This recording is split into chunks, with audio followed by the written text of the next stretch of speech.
Some crimes are solved, some secrets stay buried. Welcome to Buried Motives True Crime. Before we begin, like, share, subscribe, and turn on notifications for more chilling true crime stories. Now, let's uncover the truth. Dubai, May 2017. The Burj Al Arab rises above the Arabian Gulf like something designed for royalty. Inside, the atmosphere is almost surreal. Gold, marble, crystal, and sweeping views of the city create the kind of setting where ordinary rules seem very far away. And tonight, Daniel'sKinahan is getting married. The guest list, however, is unlike anything you would expect at a normal wedding. Some of the men arriving are not simply wealthy businessmen or boxing personalities. They are names already familiar to law enforcement agencies across Europe, men connected to drug trafficking investigations in the Netherlands, Italy, Spain, and beyond. For a few hours, they stand beneath the same roof. They celebrate, they eat, they pose, and they appear to have come together for one reason: a wedding. But investigators would later look at those images very differently. Because what appeared to be a private celebration had brought together people who authorities believed were connected to some of Europe's most powerful criminal networks. Years later, evidence from encrypted communications, intelligence investigations, and international cooperation would give authorities a much clearer picture of those relationships. The wedding had become more than a social event. It had become a piece of intelligence. And perhaps the most extraordinary part was this: the people investigators were trying to find had gathered together in one of the most photographed cities on Earth. This is the story of how Daniel'sKinahan's wedding helped investigators connect the dots between the Kinahan organization and an alleged international drug trafficking network, and how one celebration in Dubai became part of a much bigger investigation. Dubai was already becoming a second home for Daniel'sKinahan. By 2017, the city offered everything that an international criminal network could want from a global financial and business hub: luxury, international connections, privacy, and distance from the streets of Dublin. But Daniel'sKinahan's story had begun thousands of kilometers away. The Kinahan organization had emerged from Dublin's criminal underworld during the 1990s and, according to law enforcement authorities, gradually developed into an international drug trafficking network. The organization became particularly notorious during the feud with the Hutch gang, which began after the murder of Gary Hutch in Spain and escalated dramatically following the 2016 Regency Hotel shooting in Dublin. The violence changed everything. Law enforcement attention intensified. The Kinahans increasingly operated from outside Ireland, and Dubai became an important location for members of the organization. Then came the wedding. In May 2017, Daniel'sKinahan married Kiva Robinson in Dubai. The ceremony was lavish, taking place at the Burj Al Arab, but the significance of the event was not simply the wealth surrounding it. It was the people who attended. Among the guests were figures later identified by authorities and investigative journalists as major players in international organized crime. One of them was Ridwan Taghai, a Dutch-Moroccan criminal figure who would later be convicted in the Netherlands of ordering multiple murders. Another was Raffaele Imperiale, an Italian Camorra figure who had spent years living outside Italy. Edin Gakanin, a Bosnian Dutch drug trafficker later sanctioned by the United States, was also connected to the gathering. Individually, these men were already significant targets. Together, they represented something far more interesting: a possible network. At the time, the full significance of their connections was not publicly understood, but investigators were increasingly interested in a new generation of criminal organizations that did not operate like traditional street gangs. These networks crossed borders. They used legitimate businesses, they relied on international logistics, and increasingly they communicated through encrypted technology. The old image of organized crime was changing. There was no single headquarters, no obvious hierarchy, no criminal empire sitting inside one country. Instead, there were individuals connected through business, transportation, money, and trust. And Dubai had become one of the places where those connections could intersect. The wedding, therefore, offered something investigators rarely get: a snapshot, a moment when people who normally operated separately appeared together. But a photograph could only show investigators who was in the room. It could not prove what they were discussing. It could not prove a criminal agreement. And it could not establish guilt. For that, investigators would need something much stronger. They needed communications, financial records, witness evidence. And eventually, the digital evidence that would transform the investigation. Because while the wedding was taking place in Dubai, another technological revolution was quietly changing the way police investigated organized crime. Encrypted phones were becoming the new meeting rooms. And investigators were about to discover that even the most secretive criminal conversations could leave a trail. The real breakthrough did not happen inside the wedding hall. It happened inside computers. Across Europe, criminal organizations had increasingly turned to encrypted communication platforms to discuss sensitive business. To the users, the attraction was obvious. Messages could be protected. Identities could be concealed. Conversations could take place across borders without requiring people to physically meet. For investigators, however, encrypted communications created a different possibility. If the technology could be penetrated, years of criminal conversations could potentially become evidence. One of the most important developments involved encrypted platforms, including Enetcom and later Sky. ECC investigators in different countries began recovering and analyzing enormous quantities of digital communications. Suddenly, the fragments of organized crime investigations could be connected. A name mentioned in the Netherlands could appear in a conversation connected to Spain. A phone number could lead to another suspect. A shipment discussed in one country could connect to a company in another. And a relationship that once looked like coincidence could begin to resemble a pattern. This was where the significance of the Dubai wedding became increasingly important. Investigators already knew that powerful criminal figures had gathered there. The question was whether those relationships extended beyond the photographs. Later investigations suggested that they did. European law enforcement agencies began describing links between the Kinahan organization and other major criminal groups.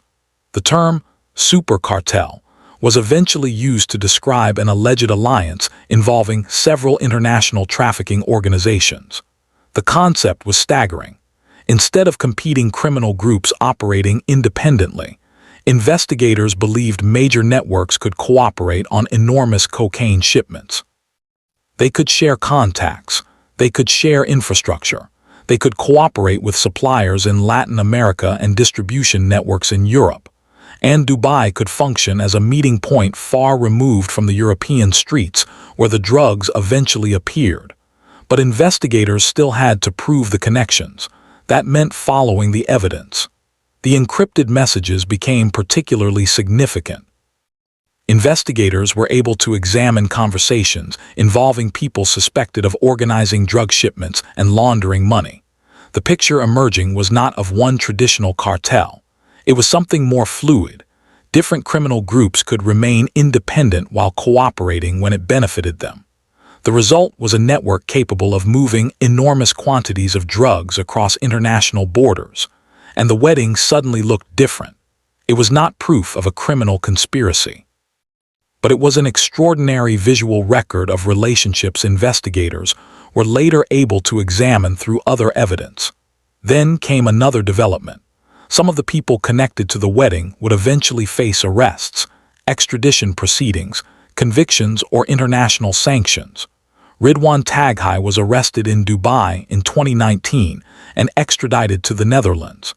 He was later sentenced to life imprisonment for multiple murders and attempted murders. Rafael Imperial was arrested in Dubai in 2021 and extradited to Italy. Edin Gakinen became the subject of international sanctions and investigations into alleged large-scale drug trafficking and money laundering. One by one, the names from the wider network were becoming the subjects of major international investigations. But there was still one group at the center of the story: the Kinahans. And while other alleged members of the wider network were being arrested, prosecuted, or sanctioned, the senior Kinahan figures remained largely beyond the reach of European law enforcement.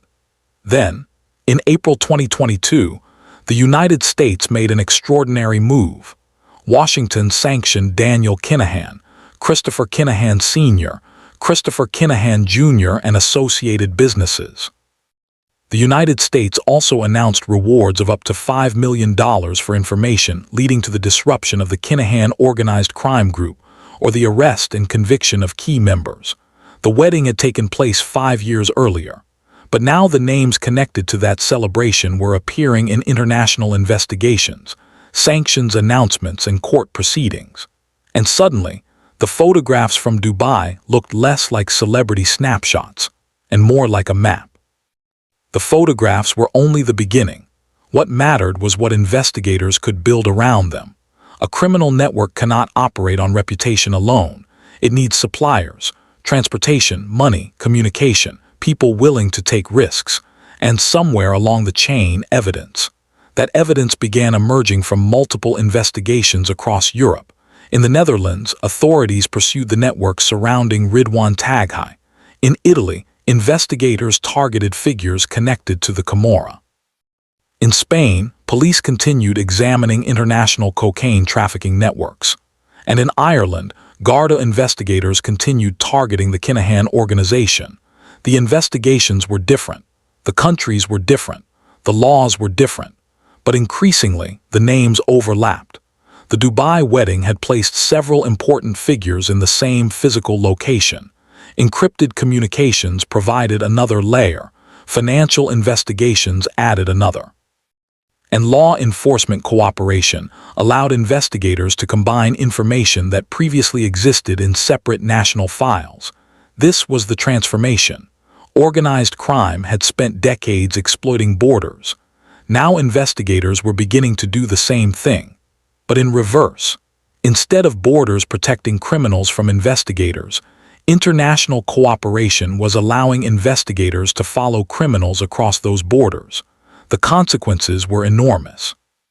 In November 2022, Operation Desert Light targeted major international drug trafficking figures based in Dubai. Kinahan was among those arrested. The operation involved authorities from several countries, including Spain, the Netherlands, France, and Belgium, with Europol support. Investigators alleged that the network had been involved in trafficking enormous quantities of cocaine and other drugs.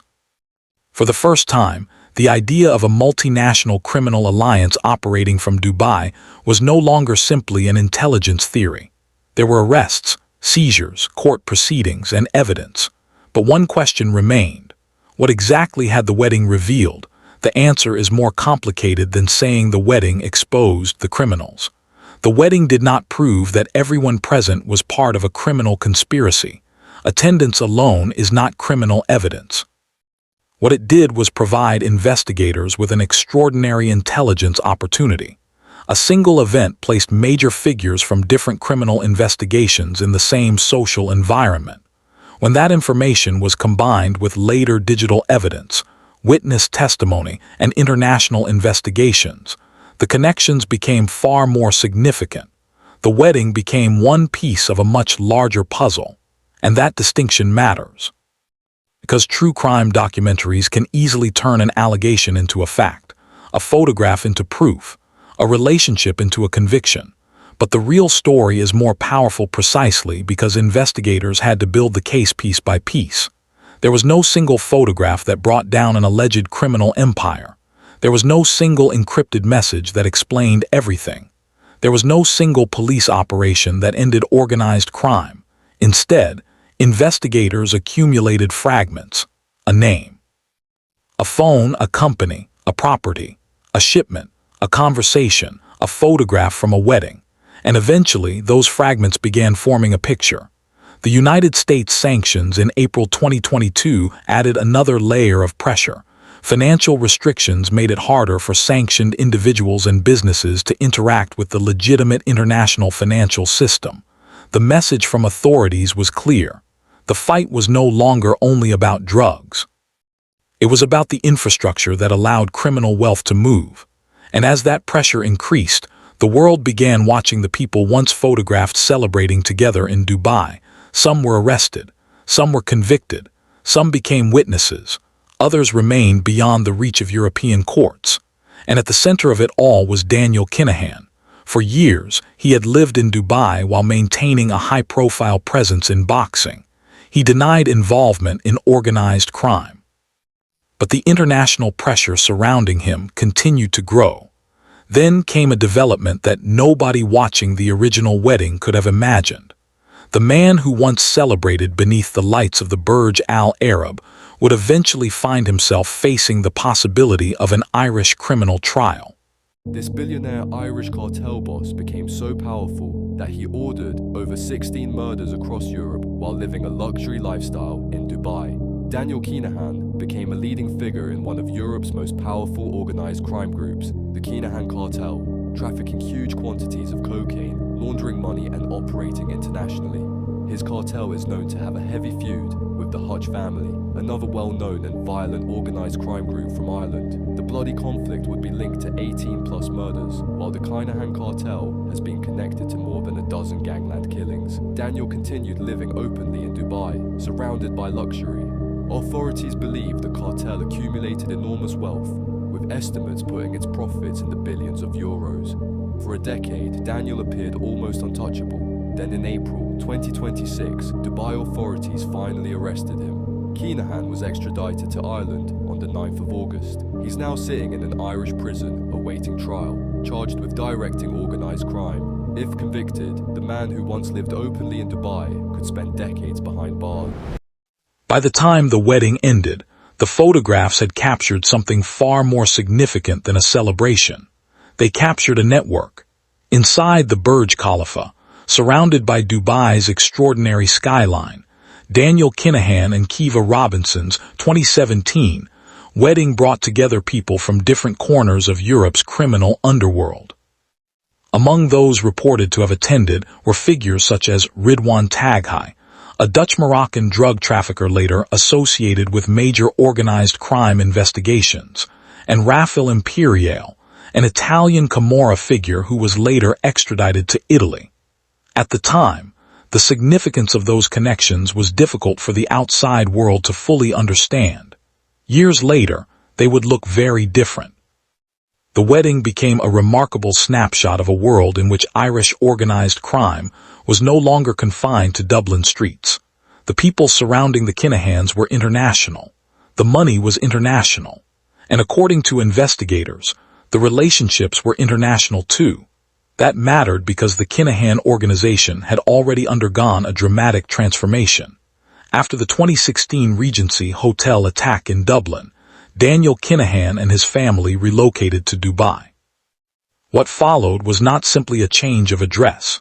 It was the expansion of an alleged criminal network into one of the world's most important financial and business centers. Leaked documents later examined by the Irish Times showed that the Kinahans established businesses in Dubai, including companies operating through the Dubai Multi-Commodities Center. One company, Hazem General Trading, listed Daniel'sKinahan and Christopher Kinahan Jr. among its shareholders. Even more strikingly, documents showed that Dubai authorities had assessed the proposed business venture as low risk at the time. That revelation would become part of a much larger picture. Because while the wedding displayed the people around Daniel'sKinahan, the property and business records showed something else: infrastructure. Investigators and journalists would later uncover evidence of an extensive property footprint in Dubai, including luxury apartments, villas and business premises associated with the Kinahan family or their wider circle. The 2017 wedding suddenly looked less like an isolated event and more like a window into a rapidly expanding international world. But there was another side to that world. For years, Irish investigators had been pursuing the alleged Kinahan organization through drug trafficking investigations, financial investigations, asset seizures, and the violence surrounding the Kinahan-Hutch feud. The challenge was enormous. The senior figures were living outside Ireland. Their businesses and assets crossed borders, and the organization's alleged activities extended across multiple jurisdictions. Then, in April 2022, the United States dramatically escalated the pressure. The U.S. Treasury sanctioned Daniel Kinahan, Christopher Kinahan Sr., Christopher Kinahan Jr. and associated businesses, while the U.S. State Department announced rewards of up to $5 million for information leading to the disruption of the Kinahan organized crime group, or the arrest and conviction of key members. The wedding had happened years earlier, but by then, the people who had gathered beneath the Dubai skyline were being viewed through an entirely different lens. The celebration had become part of the historical record, the photographs remained, the relationships remained, and the international footprint was becoming harder to ignore. Daniel Kinahan has consistently denied involvement in organized crime, and being photographed with alleged or convicted criminals does not, by itself, establish criminal conduct. That distinction matters. The wedding did not prove the existence of a cartel. It did not prove that every guest was part of the same organization. What it did reveal was the extraordinary social environment surrounding a man who had already attracted intense attention from law enforcement. And that environment would become increasingly important as investigators attempted to understand how organized crime had evolved beyond national borders. The real story was no longer simply about Dublin.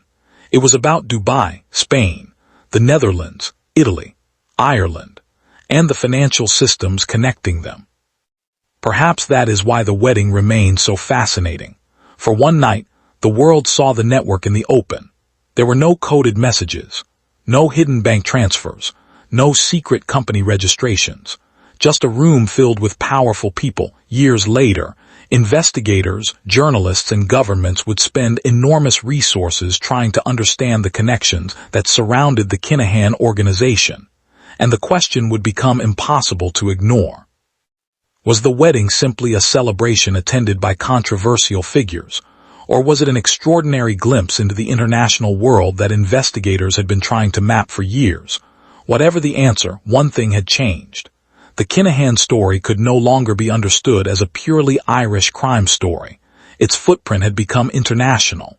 And once governments began following that footprint, the pressure would move from the streets, to the banks, to the boardrooms, and eventually to the highest levels of international law enforcement. The wedding had lasted one day. The investigation that followed would last for years, and the consequences would reach far beyond the walls of the Burj Khalifa.